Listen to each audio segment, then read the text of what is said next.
blaza, nakuaje hapo? Kama kawaida. Kama kawa. Nilikuwa naomba unisaidie kitu kimoja. Nimepotea njia. Sielewi sasa njia naopita ni huku si huku. Kwa mzee fulani anaitwa mzee Mwaipopo.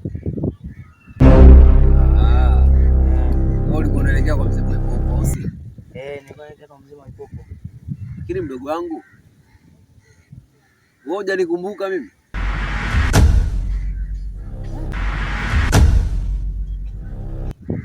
Unaelewa mishe, nakutana na watu wengi sana, napishana na watu wengi. Kwa hiyo sasa kukukumbuka itakuwa muda, inachukua muda sana nikukumbuka. Bora kuniambia mdogo wangu mimi unikumbuke hata kidogo. Sikukumbuki. Uko serious kabisa unikumbuke? Basi poa, ngoja nikukumbushe mdogo wangu. Ilikuwa hivi. Plaza, shakukumbuka wa. Naelewa mambo mengi kidogo lakini shakupata. Shanikumbuka. Nimeshakukumbuka. Kwa mdogo wangu ulikuwa unaulizia unaenda kwa mzee Mwaipopo, au si? Sasa sikia nikuelekeze. Umeona hapa nyuma? Kuna kichochoro upande wa kushoto unakata. Ukikata tu upande wa kushoto, nyuma mzee Mwaipopo iko mbele yake. Sawa. Hiyo nyumba utakayoiona ndio hiyo hiyo. Sawa brother sana fresh. Huko nafika huko. Au sio? Si hapo tu. Dalili mdogo wangu. Poa, chapu tu mimi naelekea. Haina noma basi. Haya. Poa.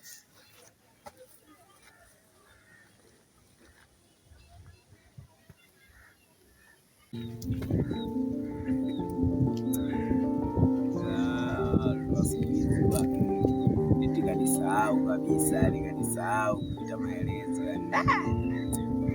Sema ngoja nikuonyeshe ukeo. Kuonyeshe ukubwa hivi. Atakutana nacho huko. Atajuta kunifahamu. Maisha ndo haya. Hapo maisha yenyewe hayana usawa. Ukifanya mtu ubaya ujue ile lazima utakutana naye tena mbele yako.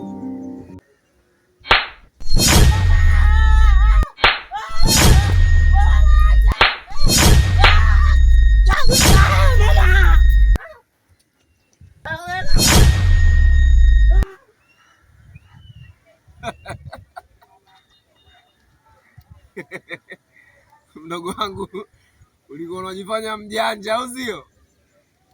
Huku ndo tunaishi wa kulungwa sasa. Hapo maisha hayana usawa. Uzingatie muda. Angalia unachokifanya nyuma yako inakuaje. Mdogo wangu, sisi ndo wa kulungwa mjini. Wamekunyambua. Wangekuvua na boxer hiyo. Maisha hayana usawa mdogo wangu. Angalia kesho yako. Usiangalie leo tu. Unikumbuki. Leo nimekuletea unyambu. Hizi ndo wanyambu tu.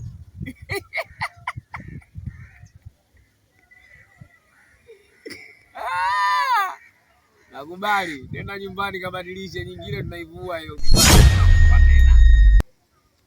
Alafu bado mchezo haujaisha mimi na wewe yani. Yani.